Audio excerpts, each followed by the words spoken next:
Hello everybody, it's me Tara, and in this video I am going to be ranking how good value an AMD card is if you want to buy a brand new graphics card right now. And brand new as in used as well, you know what I mean. So the tiers are pretty self-explanatory, and my criteria for how much better value a card is compared to a different one is just like how good it is overall, not just for gaming, like for productivity, encoding, machine learning, basically how good is the product you're buying for everything it can possibly do.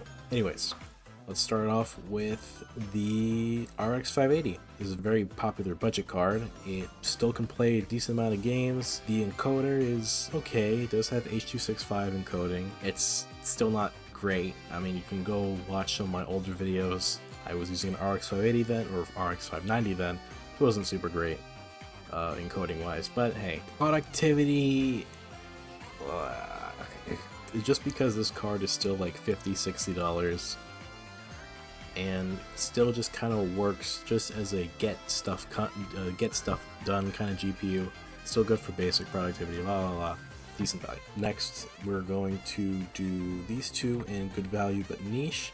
The 550 and the 560 are a really decent budget cards for like office PCs. They don't require any power. They can still play a decent amount of games. They're pretty good, and they're basically just good value for the niche, and that's kind of it. They're just low power, single slot. They work. Next, we are going to do some RDNA 1 cards. Well, first of all, do not buy the RX 590. It was my first PC graphics card. I'll give it some credit for being decent, but I wouldn't buy one. Even on a budget, I would just get a 580. 570 is pretty decent as well, but honestly, for not much more, you can get the 580. So unless you need a graphics card right now, you can really use some of the savings on getting a 570.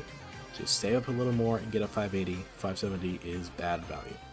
Next, we're going to pull the first refresher Polaris. Well, first refresh is kind of doesn't make any sense. 460, 470, 480. I wouldn't buy them just because the 500 series exists and is way better. Now we're going to get to RDNA 1. So 5500, don't buy. 5500 XT, it's okay. 5600 XT is pretty good. Well, it's still, how about we do it like this? So this is okay. This is good. Not good, the good, just good. Regular 5600. 5700, also pretty uncommon and doesn't really save you much money compared to the 5700 XT, which is, well, I made a Substack post a while back explaining why you shouldn't buy the 5700 XT. It's not a bad card when you compare them to other cards of the price range, strictly AMD cards. So for like $100, $120, I think I've seen some 5700 XTs go for $150. It's decent. I'm not going to get mad at you if you want to buy a 5700 XT because it's good value for you. It's fine. It's just pretty much every card I put on this tier list so far doesn't have a good encoder. I mean, they're decent at H.265 or HEVC, but not good at really anything else. And productivity wise, it's pretty depressing. For AMD, all of the good productivity cards are all of these, none of these. So, next up, the RX 6500 XT. Pretty bad value. Just straight up, don't buy this card. It's a piece of shit. I mean, technically, if you can find one for like $50, yeah, it's actually not that bad. But you're not gonna find a 6500 XT for $50. It is a piece of shit. Do not buy it. Next, RX 6600. Good value. It's a really good card. You can find them for like $175, $150. They support hardware ray tracing. They support XeSS, FSR4 Instate, and soon official FSR4. So it works. 8 GB of VRAM isn't crazy, but it's $175. Keep your expectations tame. It will do a really good job playing games. It's kind of like the modern 580. How about I put it like that? Next is the 6600 XT. It's just a 6600 that is slightly faster, so it's also good value. It depends on if it's worth the extra $25–$30. It's up to you. 6650 XT, do not buy. Well, it is technically good value, but you can also just buy a 6600 XT and overclock it. So unless you find a 6650 XT for around the same price as a 6600 XT, just ignore it. Just buy a 6600 XT, overclock, undervolt it, basically the same thing. The only difference is these are better bin, so they can go a little higher, but not all of them, of course.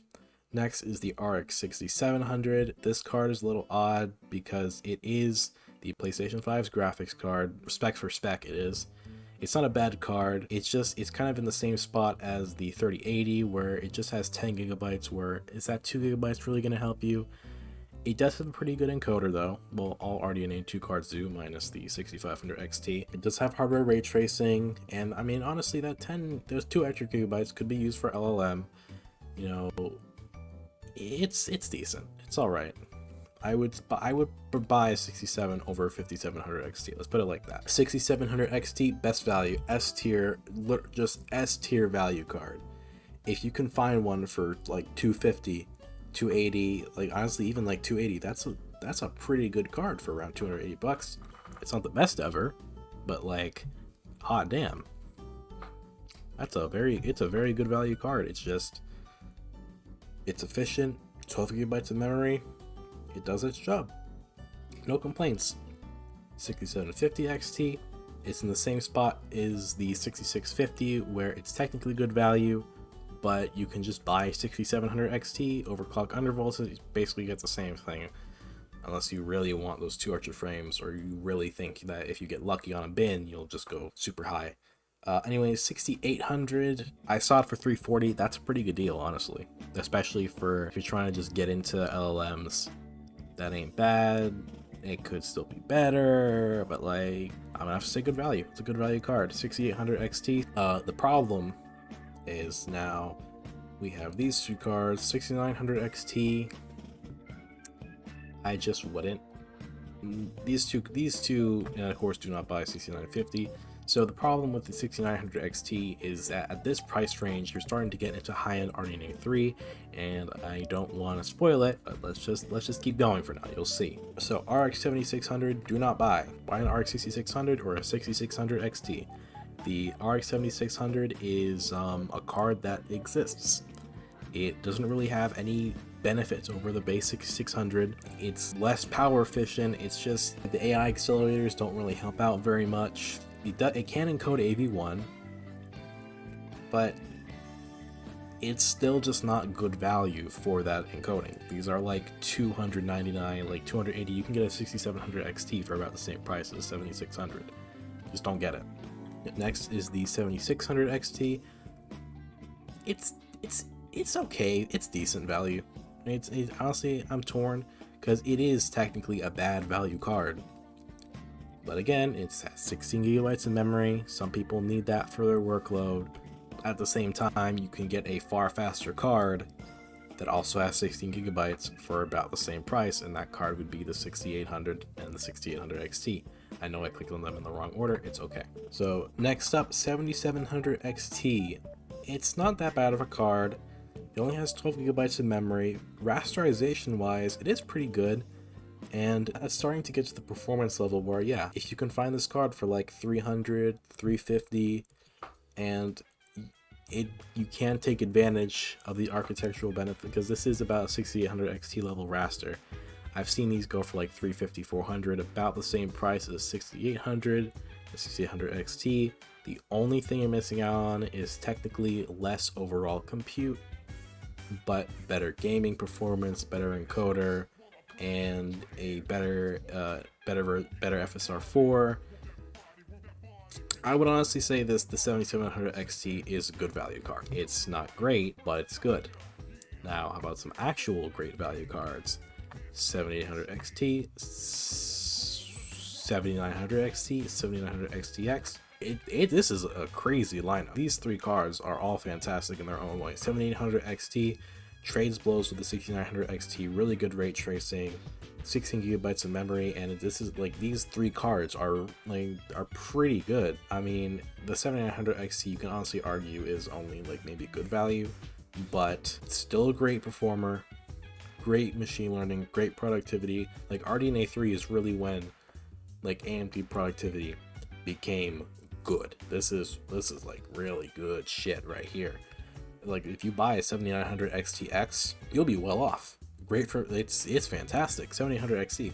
Again, words cannot describe how good of a lineup these three cards are. 7900 GRE on the other hand, it doesn't really make sense to get a 7900 GRE when the 7900 XT is not much more expensive, while the 7800 XT is not that much slower. So it's just one of those, it's decent value. It's compared to these three, it's decent. It's still good. If you already have one, you know, you still have a great card. And now for our final four, actually, and well, you know, basically our final four for right now: 9060, 9060 XT 16GB, 9070, 9070 XT. Now, so the 9060 XT 8GB is decent value. It's not bad, but it's also like $350 to $380 right now. And it's a very efficient little card. You can underclock, you can downclock it, undervolt it, and you can probably get it to, you can't get it to run at 140 watts, because I've gotten my 9060 XT to run at 140. It's just, I wouldn't buy a card with only 8GB of VRAM for that price. Next up, the 9060 XT 16GB. You can call this glazing. It goes in best value easily. Insane value card, goes blow for blow with 7800 XT in a lot of games. Mainly with ray tracing on. It has really good AI acceleration, really good encoder, just really good everything. I mean, again, these two are the same cards, so this is why this is not just straight bad value. It's because it's still a 9060 XT, and the 9060 XT 16GB is really good. It's just good. The only really caveat is for like $450 to sometimes like $480, I've seen 9060 XTs go for, you can get a 7900 XT at that point. So then it becomes like, do you want something that's more efficient, or do you want a bunch more raw power? I would still personally get the 9060 XT 16GB. Next up, the 9070. This one's going to be a little controversial, but I actually think the 9070, if you can get one for a good price, which you can't really, it's a pretty good value. It's also an amazing value card. In fact, let's just talk about these two cards together. So the 9070 is incredibly power efficient. If you downclock and undervolt it a little bit, you can get it to very decently low power consumption. Of course, for a little more, you can get a 9070 XT and get more raw power, but that card also uses, you know, more power. But then again, at the same time, both these cards have 16GB of RAM. Both these cards are really good at productivity, really good at gaming, really good at everything. All three of these cards are fucking goated. That's just how it is. I mean, there you go. That's basically the list. It's not going to be anything crazy.